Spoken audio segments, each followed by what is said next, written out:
नेते मंडळी महाराष्ट्रातले जर नितेश राणे साहेबांसारखे कट्टर हिंदुत्ववादी झाले ना तर हा भारत हिंदू राष्ट्र होऊन जाईल हो. म्हणजे आज महाराष्ट्रातला नितेश राणे साहेब म्हणजे युपीचा योगी आदित्यनाथच दुसरा. काही त्यात वादच नाही आणि काही फिकीर नाही हो. धर्मासाठी झुंजावे, झुंजोनी अवघ्याशी मारावे आणि मारिता मारिता घ्यावे राज्य आपले, हा उपदेश राणे साहेबांनी स्वीकारलाय. साहेबांच्या चरणी प्रार्थना आहे, साहेब हे जमले ना आशेने जमले हो.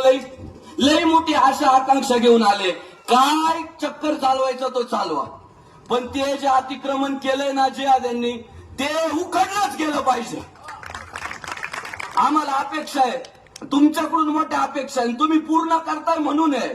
तुम्हीच वाली आहे आता हो ना. मग दुर्दैव आहे, आमची तर इच्छा होती तो दाऊद शेख मुंबईत आणला ना तो कोर्टात न्यायलाच नव्हता पाहिजे, ठोकायला पाहिजे त्या जागेवर. म्हणजे यांना वचक बसल जरा. 6 महिन्याला पुरी कापायला लागले, तुकडे पाडायला लागले, त्या काय काय वस्तू आहे का काय? विटंबना नाही. अरे आमचा हिंदू मात्र कुंभकर्णापेक्षा गाढ झोपलाय. हा कधी जागा होणार? हा जागा होणं काळाची गरज आहे, त्याला जागा करणं इथं जमलेल्या तुमच्या आमच्या सगळ्यांचं कर्तव्य आहे. एखादा आपल्यातलाच येऊन ज्ञान पाजाळा